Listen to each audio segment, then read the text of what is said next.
Hello students, good afternoon. Students, I myself Sushil Srivastav, I am going to teach you science of class 7th through online class. Students, मैं आपको science पढ़ाने जा रहा हूँ online class के माध्यम से। हम आप न्यू जनरेशन साइंस की, ये आपकी साइंस की बुक है। और स्टूडेंट्स, आपकी साइंस की बुक में टोटल कंटेंट्स में 18 चैप्टर्स हैं। अब आज मैं आपको first chapter nutrition in plants पढ़ाऊंगा।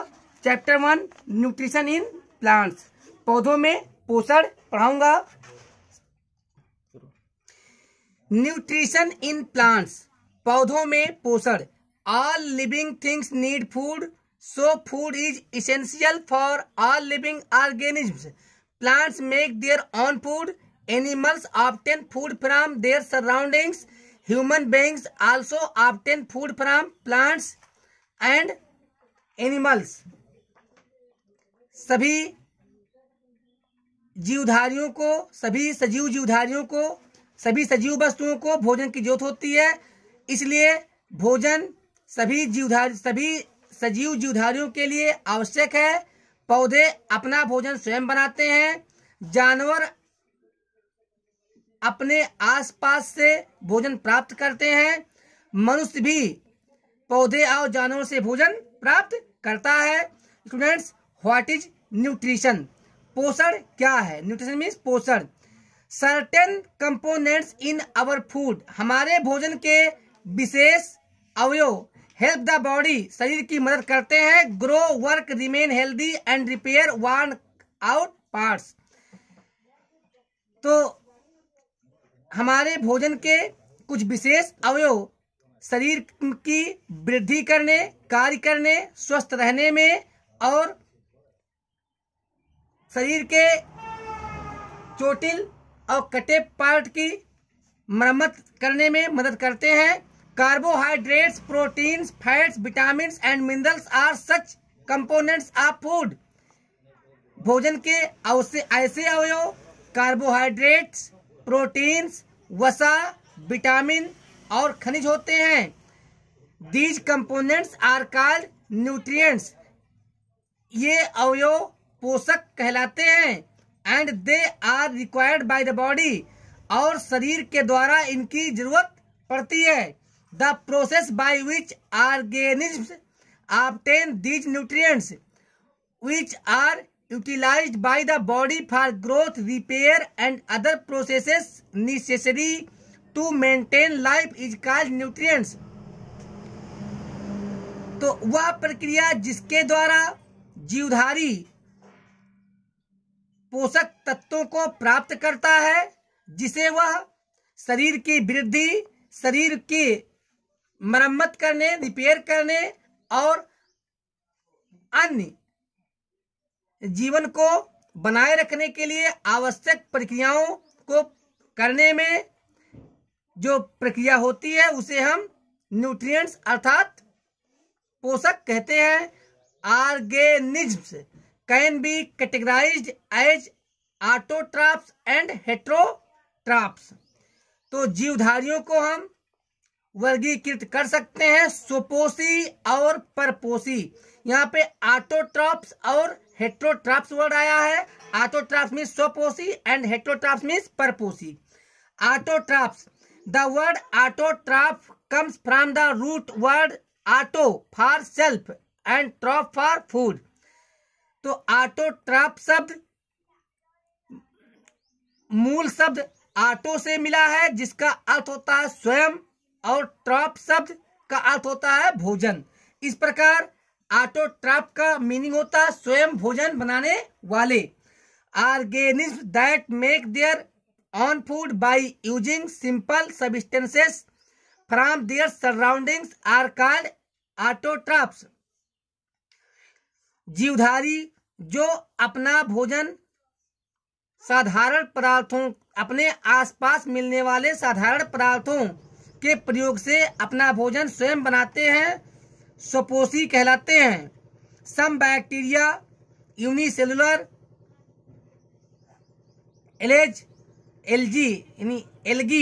Algae and most plants are autotrophs. कुछ जीवाणु एक कोशिकीय जीवधारी और लगभग सभी पदार्थ स्वपोषी होते हैं। Heterotrophs, hetero means other, all kinds of animals, fungi, most micro organisms and the non green plants can not make their own food. Hetero का अर्थ होता है अन्य, सभी प्रकार के जानवर, फफूंद और अधिकतर सूक्ष्म जीवधारी और ऐसे पौधे जो हरे नहीं होते, can not make their own food, अपना भोजन स्वयं बना नहीं पाते। They depend directly or indirectly on plants for food, वे प्रत्यक्ष या अप्रत्यक्ष रूप से भोजन के लिए पौधों पर निर्भर करते हैं। Some obtain their nutrition by feeding on other animals, कुछ जीवधारी अपना पोषक तत्व या अपने लिए पोषण अन्य जानवरों से को खाकर प्राप्त करते हैं। All such organisms that obtain nutrition from other living are called heterotrophs. सभी इस प्रकार के जीवधारी जो अपने लिए पोषक तत्व दूसरे जीवधारियों से प्राप्त करते हैं परपोषी कहलाते हैं। Photosynthesis, food making process in plants. तो स्टूडेंट्स, फोटो मीन्स होता है लाइट और सिंथेसिस मीन्स होता है संश्लेषण, प्रकाश संश्लेषण। फोटोसिंथेसिस मीन्स प्रकाश संश्लेषण, पौधों में भोजन बनाने की प्रक्रिया। The word photosynthesis can be separated to make two smaller words. फोटोसिंथेसिस शब्द को दो छोटे छोटे शब्दों में वो शब्द बनाने के लिए सेपरेट किया जा सकता है, अलग किया जा सकता है। Photo which means light, photo जिसका अर्थ होता है प्रकाश। Synthesis which means putting together, संश्लेषण जिसका अर्थ होता है एक साथ रखना। Plants need food but they do not have to wait on people or animals to provide for them. पौधों को भोजन की जरूरत होती है, लेकिन उन्हें लोगों या जानवरों का इंतजार नहीं करना पड़ता कि कोई जानवर या कोई लोग जाकर के पौधों को भोजन दें। Most plants are able to make their own food whenever they need it. अधिकतर पौधे अपना भोजन स्वयं बनाने में सक्षम होते हैं जब भी उन्हें इसकी जरूरत होती है। This is done using light and the process is called photosynthesis. यह प्रकाश की मदद से किया जाता है और इस प्रक्रिया को प्रकाश संश्लेषण कहते हैं। Photosynthesis is the process by which plants make their own food. प्रकाश संश्लेषण वह प्रक्रिया होती है जिसके द्वारा पौधे अपना भोजन बनाते हैं। The plants use the energy in sunlight to prepare food from carbon dioxide and water in the presence of chlorophyll. पौधे सूर्य के प्रकाश की ऊर्जा का उपयोग भोजन बनाने के लिए कार्बन डाइऑक्साइड और जल क्लोरोफिल के मौजूदगी में लेकर अपना भोजन तैयार करते हैं। Chlorophyll is present in the green bodies called chloroplasts inside the plant cell. पौधों की कोशिका के अंदर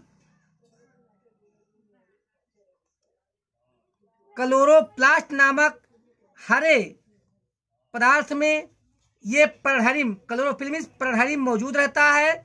the process by which green plants make their own food from carbon dioxide and water by using sunlight energy in the presence of chlorophyll is called photosynthesis. तो students, वह प्रक्रिया जिसके द्वारा हरे पौधे अपना भोजन कार्बन डाइऑक्साइड और पानी के साथ सूर्य के प्रकाश का प्रयोग कर सूर्य की रोशनी के ऊर्जा का प्रयोग करते हुए पर्णहरिम की मौजूदगी में अपना भोजन बनाते हैं। तो इस प्रक्रिया को हम प्रकाश संश्लेषण कहते हैं। क्या कहता है? प्रकाश संश्लेषण, फोटोसिंथेसिस। तो स्टूडेंट्स नेक्स्ट पेज में यहाँ पे हम आपको कुछ दिखा रहे हैं फोटोसिंथेसिस, प्रोसेस ऑफ फोटोसिंथेसिस। यहाँ आप देख रहे हैं सनलाइट आ रहा है और ये ऑक्सीजन ले रहा है, ऑक्सीजन रिलीज हो रहा है। ये शुगर है, शुगर अब कार्बन डाइऑक्साइड ले रहा है, अब वाटर ले रहा है जो इसके रूट के माध्यम जाएगा। इस प्रकार फोटोसिंथेसिस होगा। Oxygen is release during photosynthesis.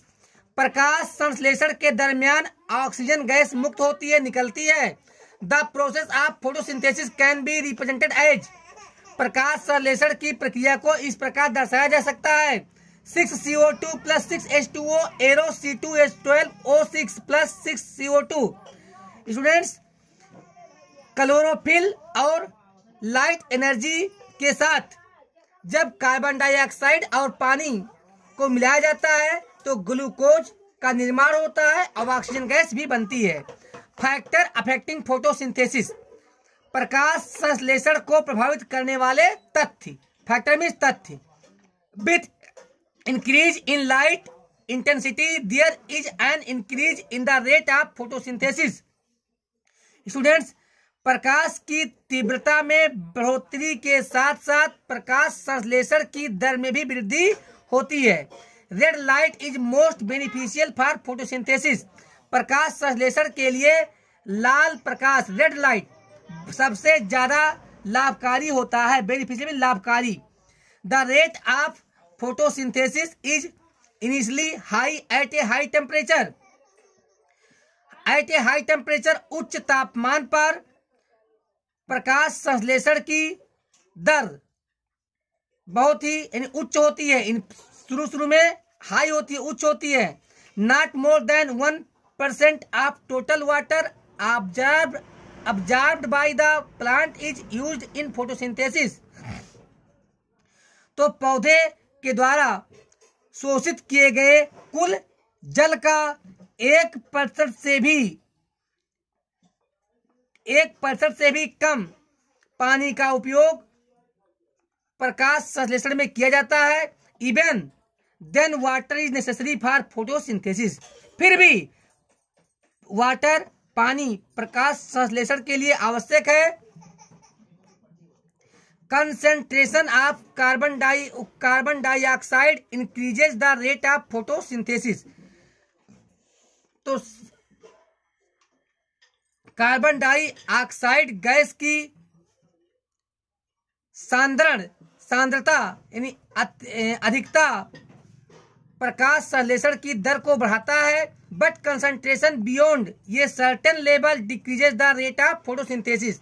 लेकिन एक निश्चित मात्रा से ज्यादा कार्बन डाइऑक्साइड हो जाने पर प्रकाश संश्लेषण का दर घटने लगता है। The presence of chlorophyll is essential for the process of photosynthesis.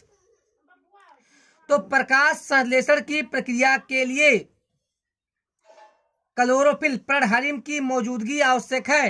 This is the reason, यही कारण है why photosynthesis occurs only in chlorophyllous tissues. यही कारण है कि प्रकाश संश्लेषण केवल पर्णहरिम वाले ऊतकों में ही क्यों होता है। Next, heterotrophic nutrition. परपोषी पोषण। Animals and non-green plants such as fungi etc. cannot prepare their own food। जानवर और वे पौधे जो हरे नहीं होते जैसे फफूंद इत्यादि अपना भोजन स्वयं नहीं बना पाते। They are dependent on green plants. वे हरे पौधों पर निर्भर होते हैं फॉर देयर फूड, अपने भोजन के लिए। डायरेक्टली एंड इनडायरेक्टली, प्रत्यक्ष और अप्रत्यक्ष रूप से। सो इसीलिए दे आर कॉल्ड, उन्हें कहा जाता है हेट्रोट्रॉप। हेट्रोट्रॉप मीन्स परपोषी। And their mode of nutrition, और उनके पोषण का विधि is known as heterotrophic nutrition. परपोषी कहा पोषक कहा जाता है। According to their mode of nutrition, उनके पोषण के विधि के आधार पर के अनुसार heterotrophic plants can be divided into 4 groups. परपोषी पौधों को 4 समूहों में बांटा जाता है। दीज आर, ये हैं पैरासाइटिक प्लांट्स, पैरासाइटिक प्लांट्स परजीवी पौधे। Some plants depend on other plants for food and water. Some plants, कुछ पौधे अन्य पौधों पर अपने भोजन और पानी के लिए निर्भर रहते हैं। Such plants are called parasitic plants. ऐसे पौधों को परजीवी पौधे कहते हैं। Cuscuta and mistletoe are examples of parasitic plants. तो कस्क्यूटा और मिस्टलेटोए परजीवी पौधों के उदाहरण हैं। कार्निवोरस प्लांट्स, कार्निवोरस मीन्स मांसाहारी पौधे।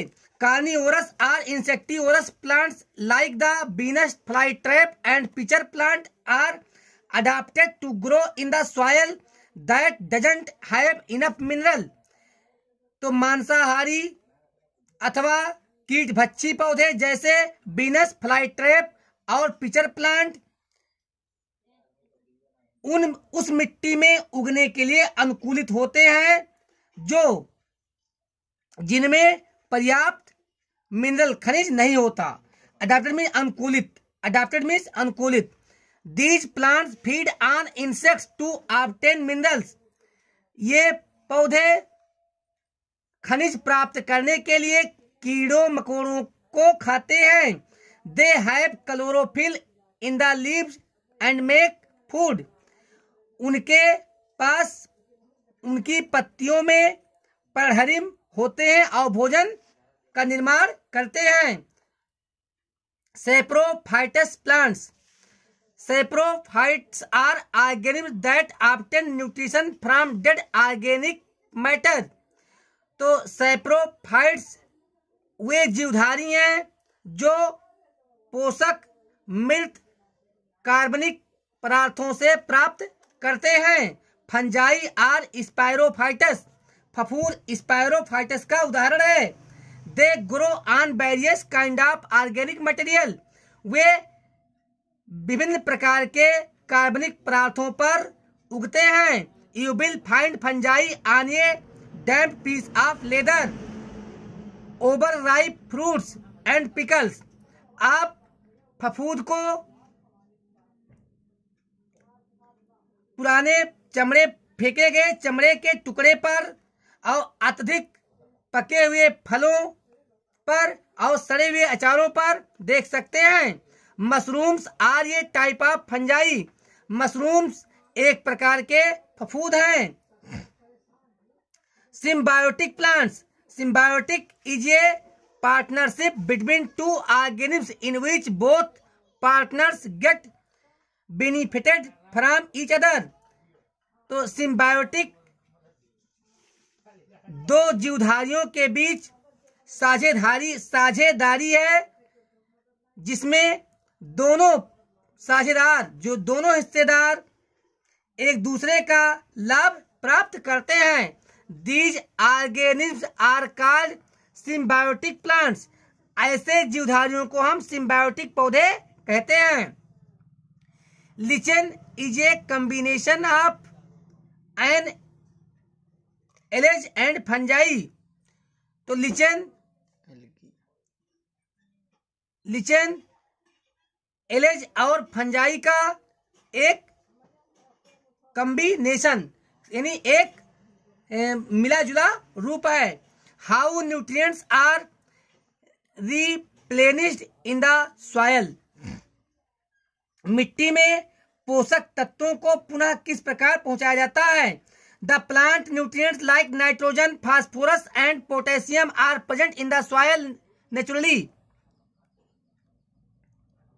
तो पौधों के लिए पोषक तत्व जैसे नाइट्रोजन, फास्फोरस और पोटेशियम प्राकृतिक रूप से मिट्टी में मौजूद रहते हैं। When the plants are ground, जब grown, so I am sorry, when the plants are grown, जब पौधे उगते हैं, आर ग्रोन में उगाए जाते हैं, दे absorb the nutrients from the soil, due to which the amount of plant nutrients in the soil goes on decreasing. जब पौधे उगाए जाते हैं, they absorb the nutrients from the soil, वे मिट्टी से पोषक तत्वों को शोषित करते हैं, absorb करते हैं, due to which, जिसके कारण पौधों को मिलने वाले पोषक तत्वों की मात्रा मिट्टी में कम होती जाती है. And when the crop plants are grown in the same field again and again, और जब बार बार उसी खेत में फसली पौधे उगाए जाते हैं, then the soil becomes deficient in plant nutrients like nitrogen, phosphorus and potassium. तो मिट्टी नाइट्रोजन, फास्फोरस और पोटेशियम जैसे पौधों के लिए पोषक तत्वों की कमी हो जाती है, की मात्रा कम हो जाती है. ड्यू टू दिस, इस कारण से द प्लांट न्यूट्रिएंट्स, पौधों को मिलने वाला पोषक तत्व और मिनरल्स अथवा खनिज, आर रिप्लेनिश्ड, पुनः दिया जाता है या पुनः पहुंचाया जाता है, इन द सॉइल, मिट्टी में, in the following two ways, निम्नलिखित दो प्रकार से. Number 1, nutrients are replenished in the soil by adding fertilizers and manures. Nutrients are replenished in the soil, मिट्टी में पोषक तत्वों को प्रदान किया जाता है, मिट्टी में देसी खाद और उर्वरक मिलाकर. Nitrogen can be replenished in the soil by growing leguminous crops. तो मिट्टी में दलिए यानी दलहन की पौधे, दलीय पौधे, दाल वाले पौधे बोकर हम नाइट्रोजन की भरपाई कर सकते हैं. नेक्स्ट, तो स्टूडेंट्स अब हम इसमें क्या क्या पढ़े हैं एक बार रिव्यू हो जाता है. Human beings also obtain food from plants and animals, मानव जातियां भी पौधों और जानवरों से भोजन प्राप्त करते हैं. Carbohydrates, proteins, fats, vitamin and minerals are called nutrients. Carbohydrate, proteins, fats, vitamin और खनिज को हम पोषक तत्व कहते हैं. Bacteria unicellular algae and most plants are autotrophs, जीवाणु एक कोशिकीय एलेज और बहुत सारे पौधे स्वपोषी होते हैं. Photosynthesis is the process by which plants make their own food, प्रकाश संश्लेषण एक प्रक्रिया है जिसके द्वारा पौधे अपना भोजन बनाते हैं. The rate of photosynthesis is initially high at a high temperature, उच्च तापमान पर फोटो प्रकाश संश्लेषण की प्रारंभिक दर ज्यादा होती है. The mode of nutrition is known as heterotrophic nutrition, पोषक तत्वों यानी पोषण की विधि को हम हेट्रोट्रॉफिक अर्थात परपोषी न्यूट्रिशन कहते हैं. Cuscuta and mistletoe are examples of parasites plants. Carnivorous plants feed on insects to obtain minerals. Saprophytes grow on various kinds of organic materials. तो स्टूडेंट्स हम अपने नेक्स्ट वीडियो में ये एक्सरसाइज आपको करवाएंगे, तब तक ये आप बार बार रिवाइज करके पढ़ते रहिए. Thank you.